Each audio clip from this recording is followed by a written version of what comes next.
নমস্কার, অর্পিতার রান্নাঘরে সবাইকে স্বাগত। হঠাৎ যদি মিষ্টি খেতে ইচ্ছা করে তাহলে এভাবে সুজি আর ময়দা দিয়ে ঝটপট রসালো মালপোয়া বানিয়ে নিতে পারেন। খেতে কিন্তু দারুণ লাগে। আর এই মালপোয়া বানানোও খুব সহজ। চলুন দেখে নেওয়া যাক রেসিপি। মালপোয়াগুলো বানানোর জন্য আমি এখানে একটা বাটিতে নিয়ে নিচ্ছি 3 কাপ পরিমাণ ময়দা। এবার এই কাপেরই 1.5 কাপ মতন দিয়ে দেব সুজি, মানে যতটা ময়দা নেব তার হাফ নেব সুজি। এই হামনদিস্তার মধ্যে দিয়ে দিচ্ছি 1.5 চামচ মতন মৌরি। মৌরিটাকে সামান্য একটু গুঁড়ো করে নেব।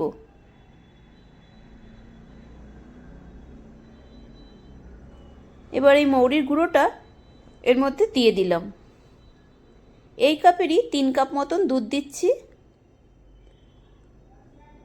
হাত দিয়ে ভালো করে মিশিয়ে নেব।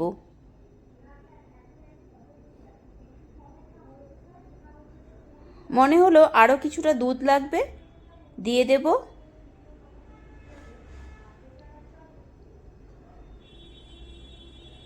আবারও ভালো করে সব কিছু মিশিয়ে নেব।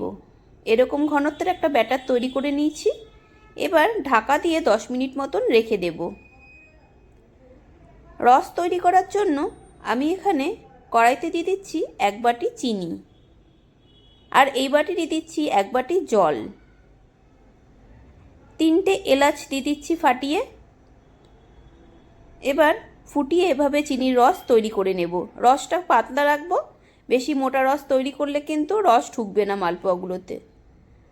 আচ্ছা, ব্যাটারটা এবার ঢাকাটা খুলে নিয়েছি।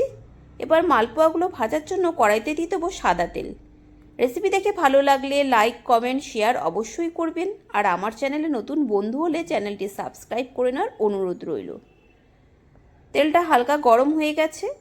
এবার কিছুটা ব্যাটার নিয়ে এই গরম তেলের মধ্যে দিয়ে দিলাম। এবার খুন্তি দিয়ে ওপর থেকে এরকম তেল ছড়িয়ে দেব। একটা দিক ভাজা হয়ে গেলে উল্টে নেব।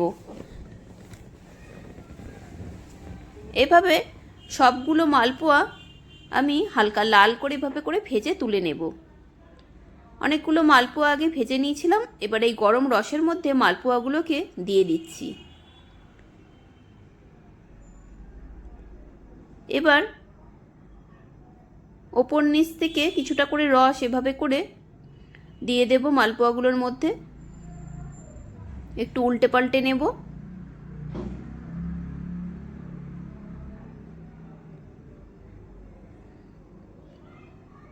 যাতে সবগুলো মালপোয়ার মধ্যে ভালো করে রসটা ঢুকে যায়। এবারে 10 মিনিট মতন ঢাকা দিয়ে রেখে দেব। কিছুক্ষণ পর ঢাকাটা খুলে নিয়েছি। আবার একটু ওপর থেকে রসগুলোকে দিয়ে দিলাম। মালপোয়াগুলো তৈরি হয়ে গেছে।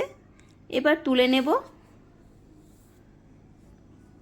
এই যে মালপোয়া সব সার্ভ করে নিয়েছি। এভাবে আপনারা বাড়িতে রসালো মালপোয়া বানিয়ে খেয়ে দেখতে পারেন, বা ঠাকুরকেও ভোগ বানিয়ে দিতে পারেন। খেতে দারুণ লাগে। খুব শীঘ্রই দেখা হবে নতুন কোনো ভিডিওতে। সবাই ভালো থাকবেন।